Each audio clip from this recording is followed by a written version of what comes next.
In his career that spans 5 decades, Kid Rock has gained a lot of fans, collaborated with some greats, and made his share of enemies. These stars have beef with Bob.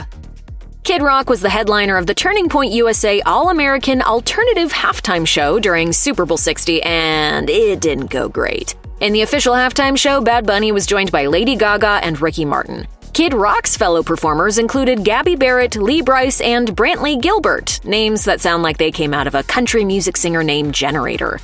We're just going to go play for our base, people who love America, love football, love Jesus.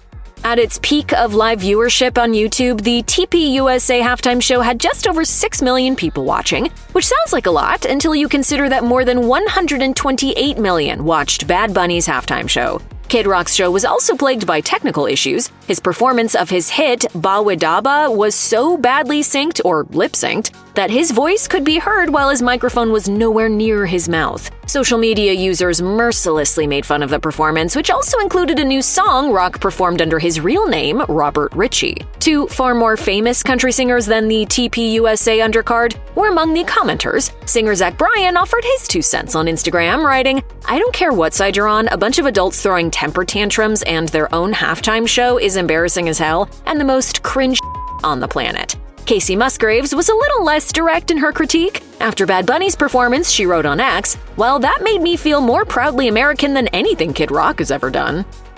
Aside from maybe the Carters, no family is more genuinely country music royalty than the Williamses. Hank Williams Sr. wrote and sang a slew of all-time classics before tragically dying at 29. His son, Hank Williams Jr., has lived far longer and put out a whole bunch of party anthems, including the theme for Monday Night Football. So it makes sense that he and Kid Rock collaborated, specifically on the 2012 song Redneck Paradise. Bob and Bo Cephas apparently became pretty good friends in the process, which led to a bizarre rumor. For whatever reason, some people believed that Kid Rock was Hank Jr.'s illegitimate son. The rumor spread so widely that Hank Jr.'s actual son, Hank Williams III, had to address it in a song of his own titled Not Everybody Likes Us. In the lyrics, Hank III makes it clear Kid Rock don't come from where I come from, that he's a Yank and no son of Hank. It doesn't end there, though. Hank III was also rubbed the wrong way when Kid Rock apparently tried to lecture him about his rocky relationship with his dad. Hank III told Blender, "I'm like, all right, you just crossed the line, mother.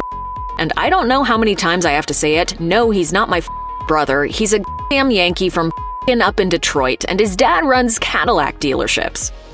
Despite his recent turn toward country and embracing of terms like redneck, Kid Rock is in fact from Detroit. In the late 80s and early 90s, he made his mark on the Detroit rap scene. That's when he crossed paths with fellow up-and-comer rappers Joseph Bruce and Joseph Utzler, who gained fame of their own as Violent J and Shaggy 2 Dope of the Insane Clown Posse. Back then, they were friendly enough to work together. Kid Rock actually has a guest verse on ICP's track Is That You on their debut album, Carnival of Carnage. But juggalos well know that the working relationship between ICP and Kid Rock soured over the years, and they have no love for each other now. Shaggy 2 Dope made it pretty clear in a Twitch stream from 2022.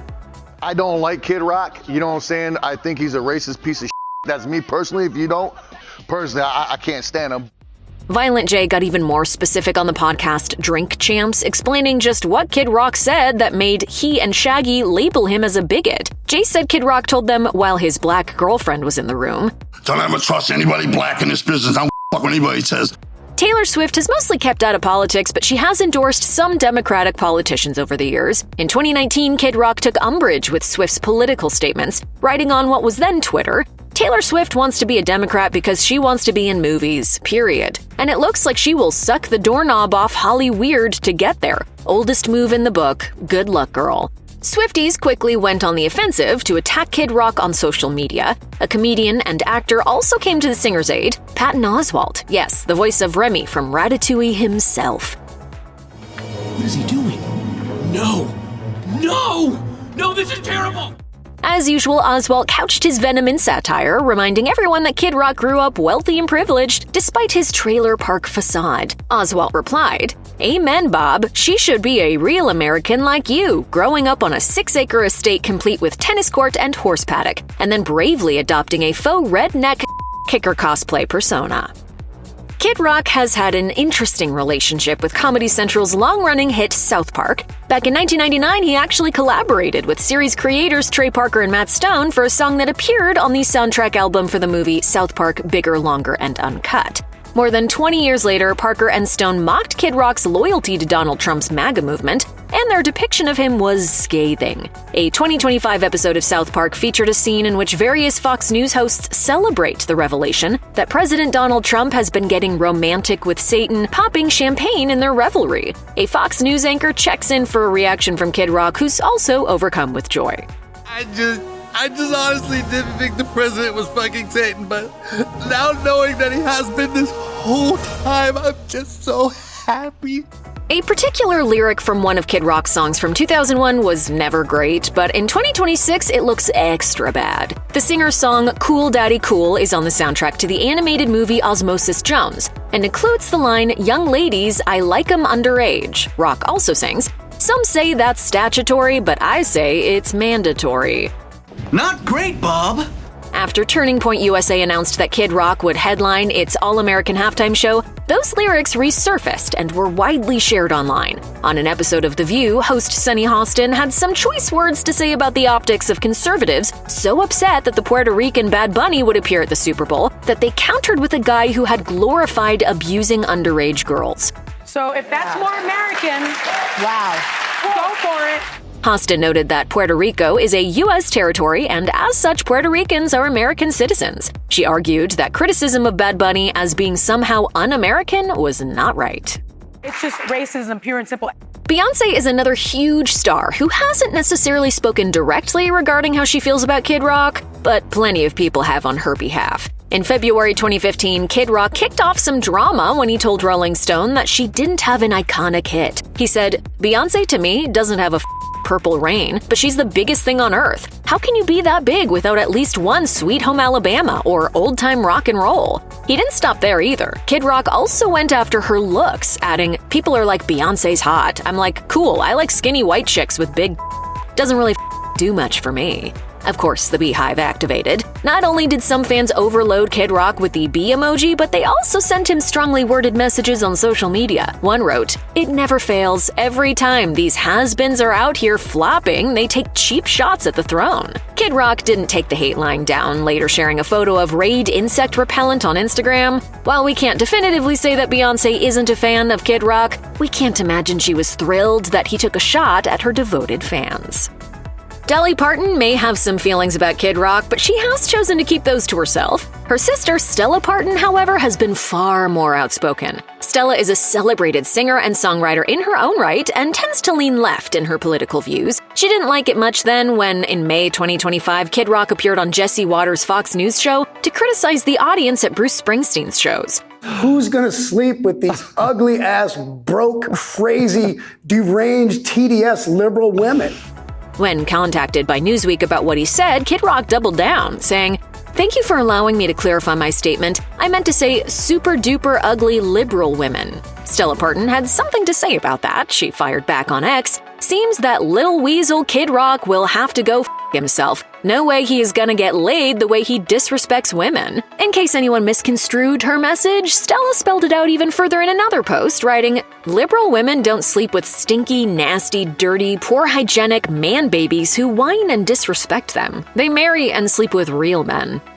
A lot of the celebrity distaste for Kid Rock has come from his conservative politics in recent years, but this one's a conservative politician thinking the singer went too far. Republican Zell Miller served as both Georgia's governor and as a U.S. senator before his 2018 death. When Miller was in the Senate, he had some choice words to share about Kid Rock. In particular, he was disgusted by his 2004 Super Bowl halftime show performance, in which he sliced a slit in an American flag so he could wear it as a poncho. Kid Rock's actions raised the ire of Miller enough that he blasted Kid Rock in his 2005 book, Zell Miller, A Senator Speaks Out on Patriotism, Values, and Character. Miller wrote that the singer was, quote, evidently suffering from jock itch because he kept yelling and grabbing his crotch. The senator continued, "As bad as all that was, what really yanked my chain the hardest was seeing this ignoramus with his pointed head stuck up through a hole he had cut in a flag of the United States of America, screaming about having a bottle of scotch and watching lots of crotch.